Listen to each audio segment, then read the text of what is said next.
नमस्कार साथियों, कैसे हैं आप? आशा करता हूँ अच्छे होंगे। एक बार फिर आपका स्वागत है सूजस प्रश्नोत्तरी में। आज हम सूजस की प्रश्नोत्तरी नंबर 2 हल करेंगे। तो चलिए बिना समय गंवाए अपन प्रश्नों की ओर चलते हैं। आज बहुत ही महत्वपूर्ण प्रश्न होने वाले हैं, जो प्रश्न कई परीक्षाओं में आए हुए हैं और संभावना है कि आगे भी आएंगे। तो चलिए पहले प्रश्न की ओर चलते हैं। पहला प्रश्न है, राजस्थान में प्रथम बार दुर्लभ एल्बिनो सनफ्लावर गिलहरी कहाँ देखी गई या कहाँ पाई गई? तो आपको बताना है कि ये देखो जो गैलरी जो गिलहरी है, ये एक सफ़ेद गिलहरी होती है। उसके बारे में बताना है कि अभी कहाँ पाई गई थी। तो ये पाई गई थी टोंक में। कहाँ? टोंक में। कुछ और भी ऐसी है, जैसे कि आपको ने सुन रखा है उड़न गिलहरी। उड़न गिलहरी कहाँ पाई जाती है? सीता माता में। ऐसे ही जैसे जो अपना ऑप्शन है झालावाड़, झालावाड़ में भी पाया जाता है कौन से तोते? हीरामनी तोते। कहाँ पाए जाते हैं? झालावाड़ में। और अगर परीक्षा में पूछे दुर्लभ अल्बिनो सनफ्लावर गिलहरी कहाँ पाई गई थी, तो टोंक में। सफेद गिलहरी है। चलिए अगले प्रश्न की ओर चलते हैं। नागौर जिले के दधिमती माता मंदिर के सभा मंडप के गोवर्धन स्तंभ लेख की लिपि कौन सी है? आपको बताना है कि दधिमती माता जो दधिच ब्राह्मणों की कुलदेवी हैं, उसके मंदिर में सभा मंडप में जो स्तंभ लगा हुआ है वो कौन सी लिपि में लिखा गया है? गुजराती, ब्राह्मी, खरोष्टी, मुड़िया। तो इसका आंसर होगा ब्राह्मी लिपि। किस लिपि में लिखा हुआ है? ब्राह्मी लिपि में। चलिए अगले प्रश्न की ओर चलते हैं। अगला प्रश्न है, निम्न में से भक्त कवि रचनाओं का कौन सा युग्म सुमेलित नहीं है? ये रीट वालों के लिए, इनके लिए बहुत महत्वपूर्ण है, क्योंकि आपके ये एक पूरा टॉपिक है जिससे 7 से 8 क्वेश्चन आएंगे। तो आपको बताना है कि कौन सा युग्म सुमेलित नहीं है। हरिदास जी, केलीमाल, नाभादास जी, अष्टयाम, दादू दयाल जी, हरडेवाणी जिसे हरड़वाणी कहते हैं, और डी मीराबाई गीत गोविंद। तो इसका सही आंसर क्या होगा? मीराबाई गीत गोविंद। क्योंकि आपको पता है गीत गोविंद किसका है? गीत गोविंद संस्कृत में लिखा था जयदेव ने। किसने लिखा था? जयदेव ने गीत गोविंद लिखा था। वे मीराबाई के अगर ग्रंथों की अपन बात करें तो मीराबाई के ग्रंथों में अगर अपन पहला देखें तो इन्होंने गीत गोविंद ना लिख करके लिखा था गीत गोविंद टीका। क्या लिखा था? गीत गोविंद टीका लिखा था, या गीत गोविंदरी टीका लिखी थी इन्होंने। फिर एक लिखी थी इन्हें सत्यभानु रूषणा, या सत्यभानु रूषण लिखा था। फिर इन्होंने रुक्मणी मंगल लिखा था। रुक्मणी मंगल, देखो रुक्मणी मंगल मीराबाई ने लिखा। आप मुझे कमेंट में बताना रुक्मणी हरण किसने लिखा था। ठीक है, चलिए अगले प्रश्न की ओर चलते हैं। तो इसका सही आंसर क्या होगा? मीराबाई गीत गोविंद। अगला प्रश्न है, करंट का प्रश्न है, असाध्य बीमारियों से ग्रस्त वृद्धजनों की देखभाल हेतु राजस्थान सरकार द्वारा राजकीय चिकित्सालयों में खोले गए वार्डों या वार्ड का नाम क्या है? गोविंदाश्रय वार्ड, रामाश्रय वार्ड, पिताश्रय वार्ड या दीनाश्रय वार्ड। तो कौन सा वार्ड है बताइए? इसका नाम है दीनाश्रय वार्ड। कौन सा? दीनाश्रय वार्ड। चलिए अगले प्रश्न की ओर चलते हैं। निम्न में से किस खनिज भंडार में राजस्थान देश में अग्रणी राज्य है? ऑप्शन ए फल्डस्पार, जिसे फल्सपार कहते हैं अपन, टंगस्टन, फ्लोराइड या सोना। तो इसमें क्या होगा? फल्सपार इसका सही आंसर होगा। तो राजस्थान में भी सबसे अग्रणी जिला पूछ ले फल्सपार में तो अजमेर। कौन सा जिला है? अजमेर। चलिए अगले प्रश्न की ओर चलते हैं बिना समय गंवाए, क्योंकि ये रिवीजन के हिसाब से आपकी परीक्षाएं भी नज़दीक हैं, तो ज़्यादा समय नहीं गंवा के जल्दी जल्दी अपन सोल्व करेंगे। अगला प्रश्न है, राजस्थान की निम्न में से किस महिला तैराक यानी स्विमर को अर्जुन पुरस्कार से सम्मानित किया गया है? पहला वर्षा सोनी, दूसरा मंजरी भार्गव, तीसरा सुनीता पुरी, चौथा भुवनेश्वरी कुमारी। तो ये किया गया है मंजरी भार्गव को। याद रखना इन्होंने 18 साल की उम्र में यानी 18 वर्ष की आयु के अंदर कौन सा पुरस्कार प्राप्त किया? अर्जुन अवार्ड। और यह ऐसा इतनी कम उम्र में यह पुरस्कार प्राप्त करने वाली पहली भारतीय महिला है जिन्होंने इतनी कम उम्र में यह पुरस्कार प्राप्त किया है। अब इससे एक और प्रश्न आ सकता है, तैराकी से ही संबंधित काफी प्रचलन में रहा है शुरू से, राजस्थान की जलपरी। तो राजस्थान की जलपरी किसे कहता है? रीमा दत्ता को कहता है। राजस्थान की जलपरी कहता है रीमा दत्ता। चलिए अगले प्रश्न की ओर चले। महाराणा प्रताप की माता का नाम क्या था? जयवंताबाई सोनगरा, हाड़ी रानी सहलकर, उमादेव भटियाणी, व सौभाग्य देवी। तो कौन थी महाराणा प्रताप की माँ? जयवंताबाई सोनगरा थी। कौन थी? जयवंताबाई सोनगरा। ये एक शासक हुआ करते थे अखेराज, कहते हैं अखेराज की बेटी थी।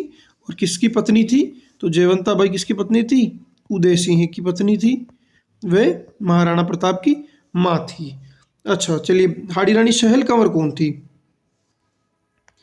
तो आपने सुना होगा कि औरंगजेब के समय जिस रानी ने शीश काट के दिया था वह सहल कंवर थी। चलिए कमेंट में बताना उमादे कौन थी।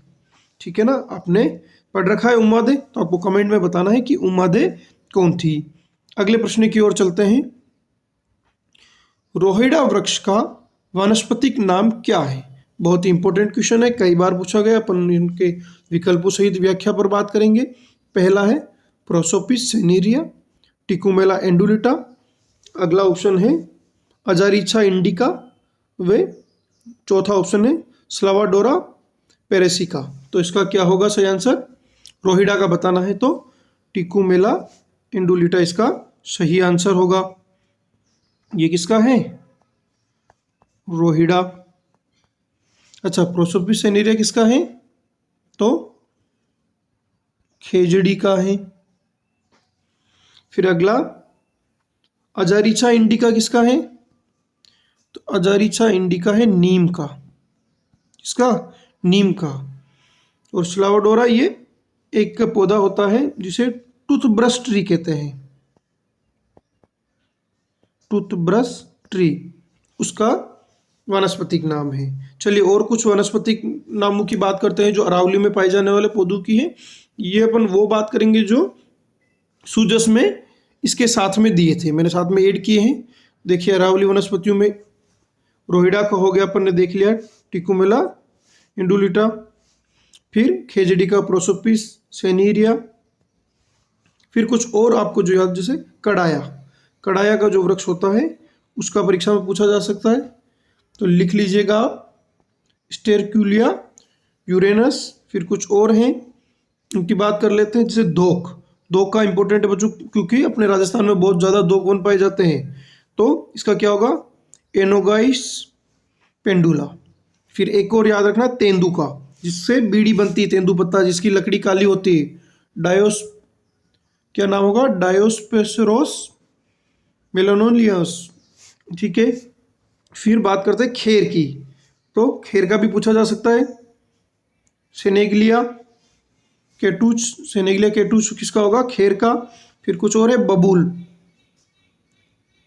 बबूल का क्या होगा? आकाशिया नीलोतिका।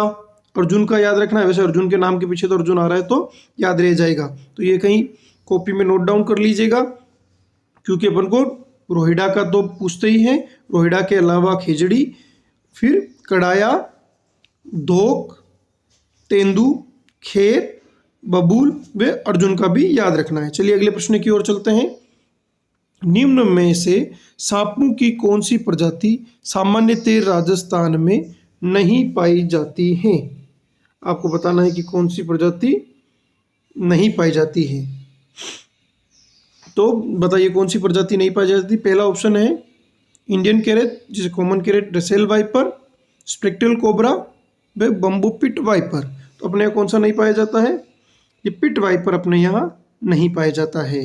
बाकी अपने यहाँ किंग कोबरा पाया जाता है, रसेल वाइपर पाया जाता है और कॉमन कैरेट पाया जाता है।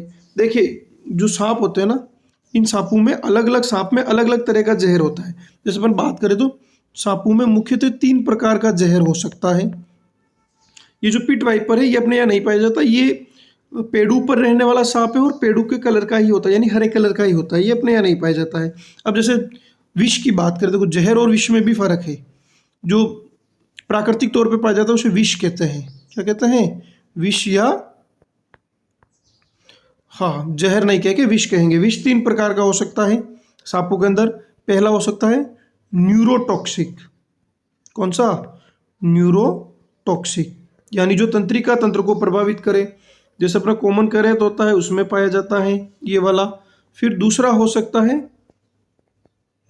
हेमोटॉक्सिक या हीमोटॉक्सिक, यानी जो रक्त का थक्का नहीं जमने दे, ये पिट वाइपर में पाया जाता है। फिर एक तीसरा हो सकता है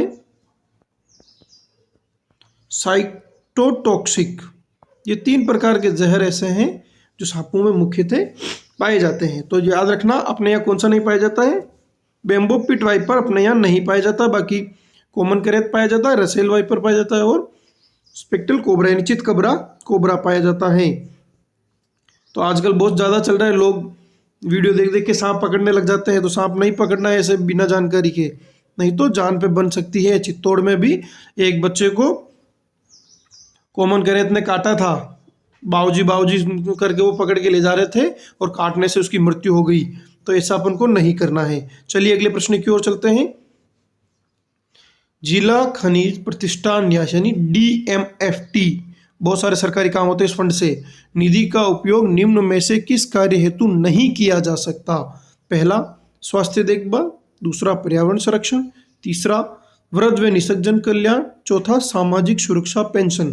तो इस फंड से सामाजिक सुरक्षा पेंशन नहीं दी जा सकती, बाकी तीनों कार्य किया जा सकता है। विद्यालयों में बहुत सारे कमरे बनाए जाते हैं DMFT फंड से।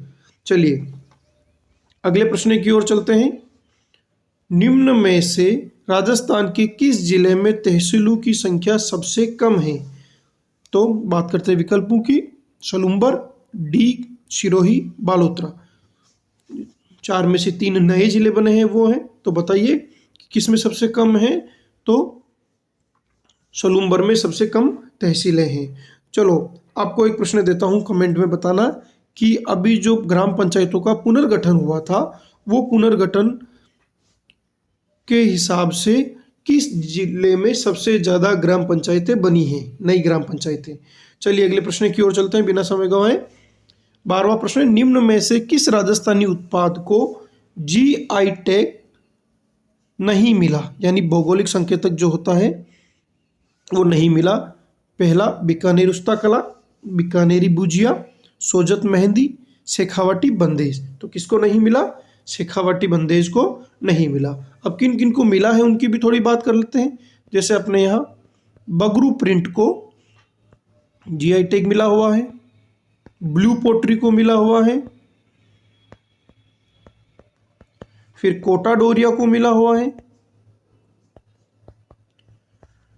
कोटा डोरिया को मिला हुआ है, बीकानेरी भुजिया को मिला हुआ है जो भी अपन ने लिख रखा है, उस्ता कला को मिला हुआ है, सोजत मेहंदी को मिला हुआ है, उसके अलावा थेवा कला को मिला है, फिर मकराना के संगमरमर को मिला हुआ है,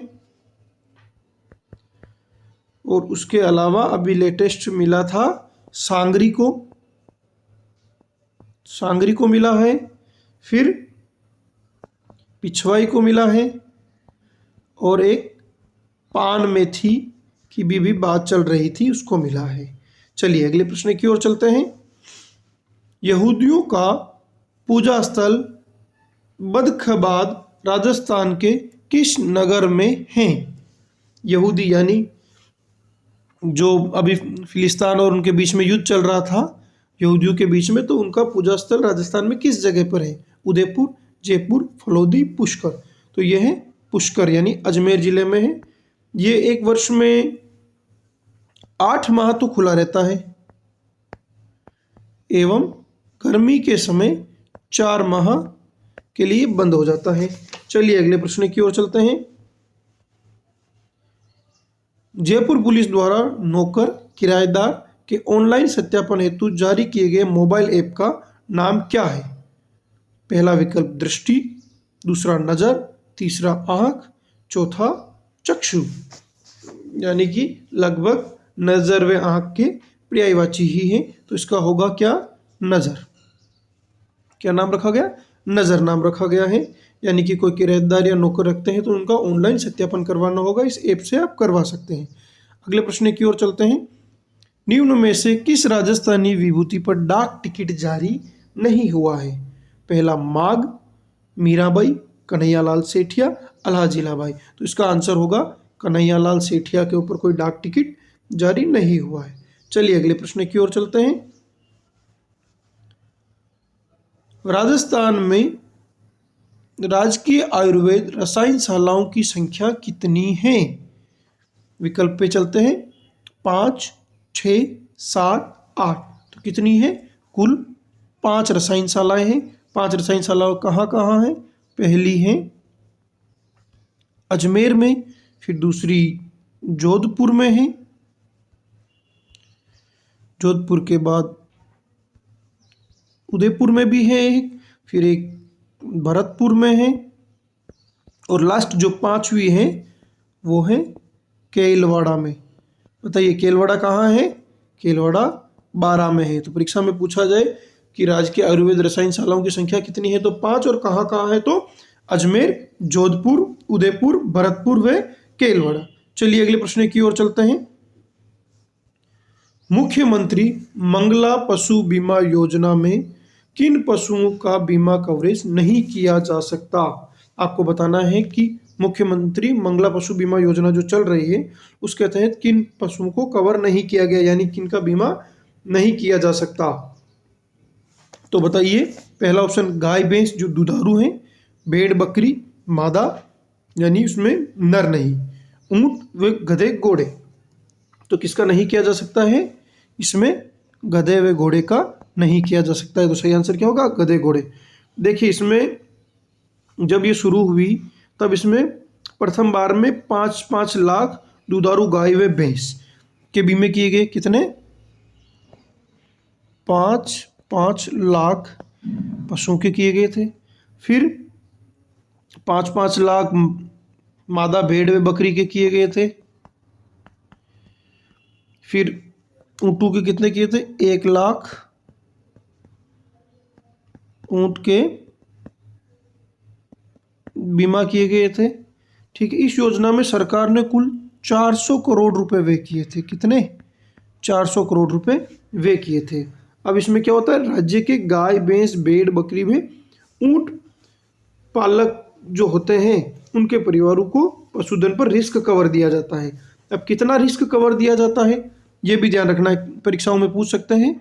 तो देखो, जो गाय होगी, गाय के ऊपर जो दुधारू गाय होगी उसके ऊपर 3,000 रुपये प्रति लीटर, यानी जितने लीटर दूध देती है उसके हिसाब से 3,000 रुपये के हिसाब से, या अधिकतम कितने दिए जा सकते हैं?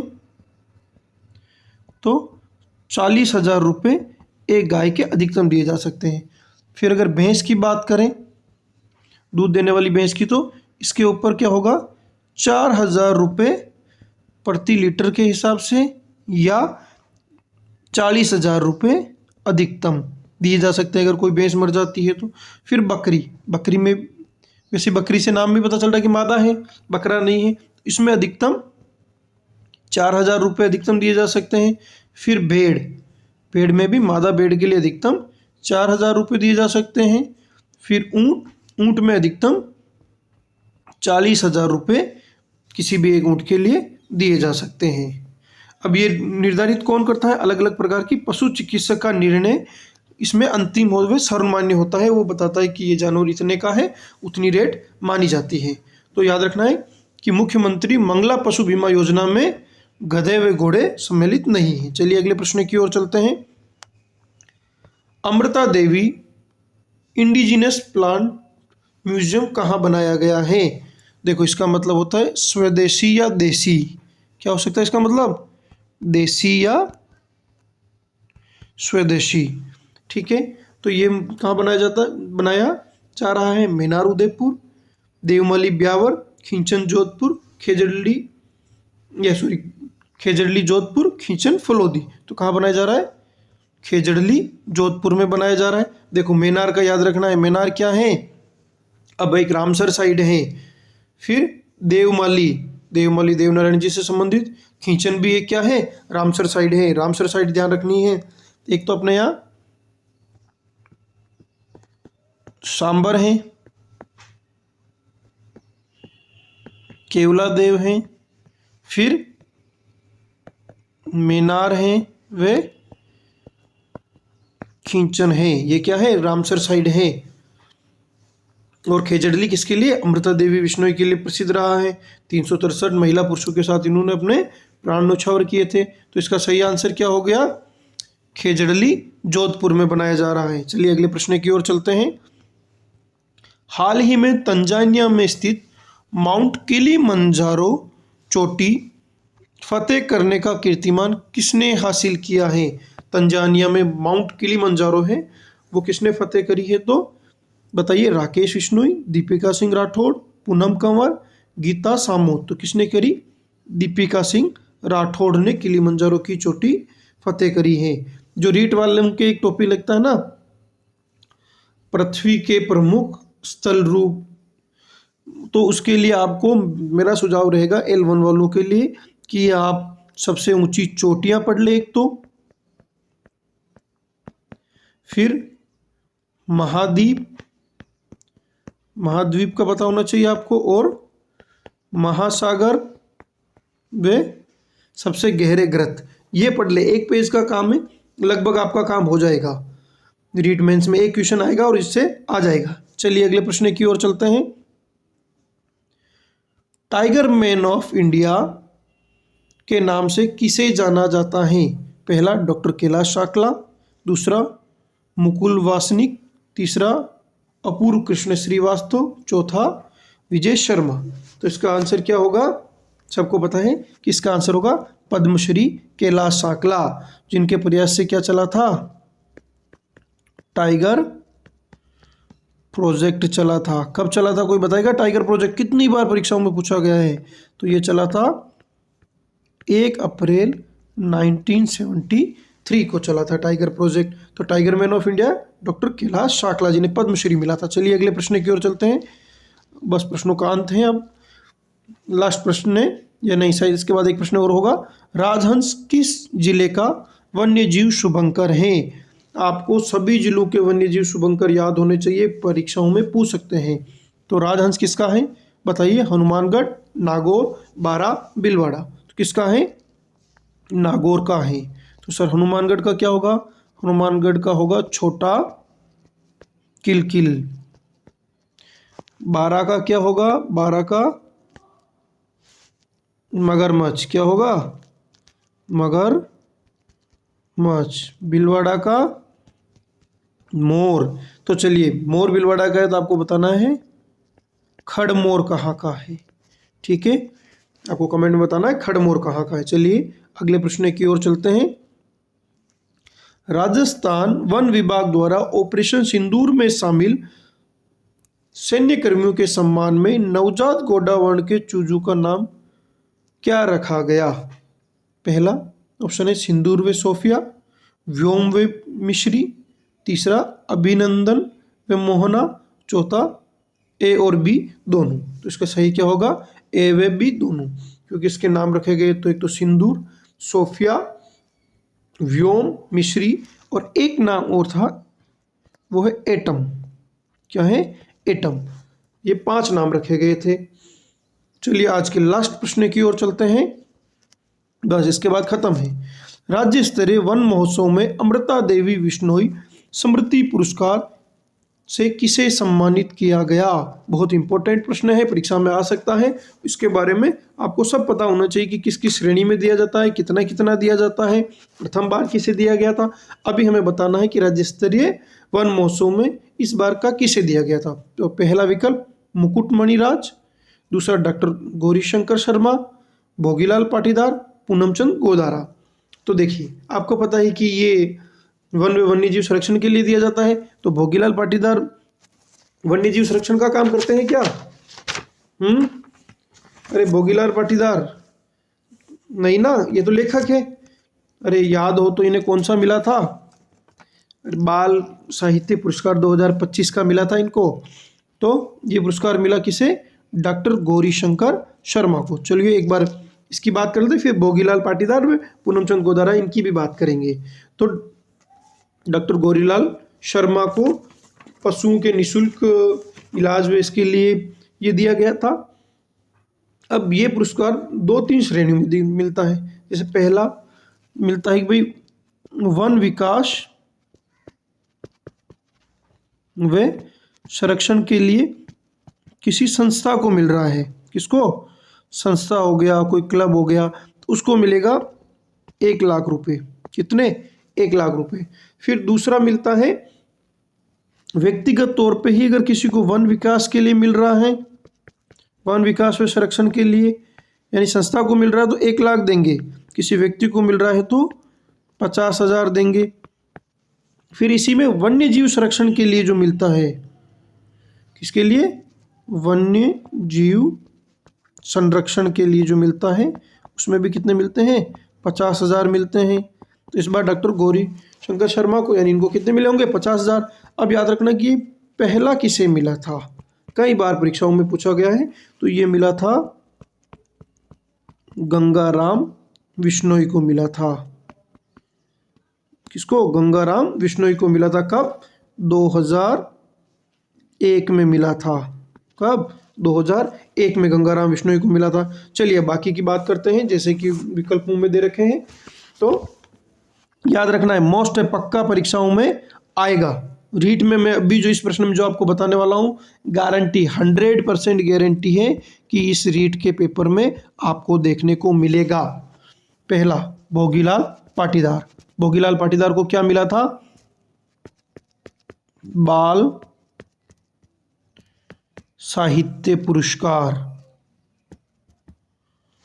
बाल साहित्य पुरस्कार कब का? 2025 का। रचना कौन सी थी?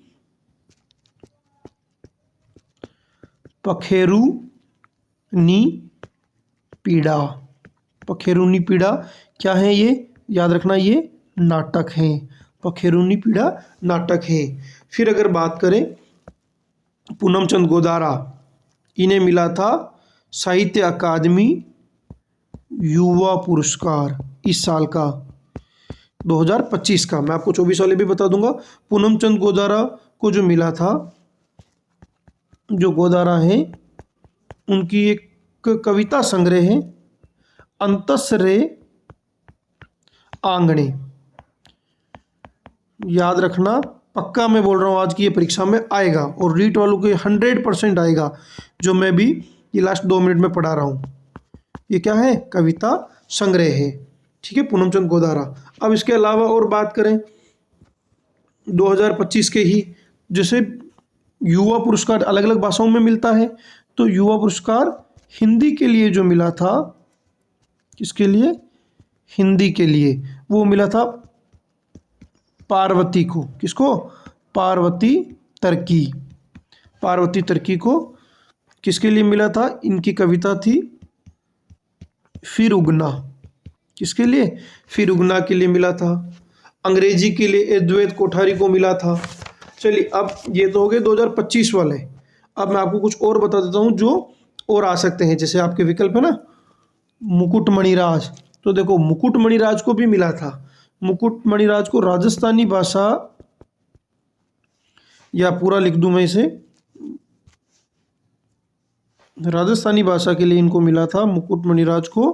कब का? 2024 का मिला था। 2024 का भाषा साहित्य पुरस्कार जो मिला था, किसे मिला था? मुकुटमणिराज को।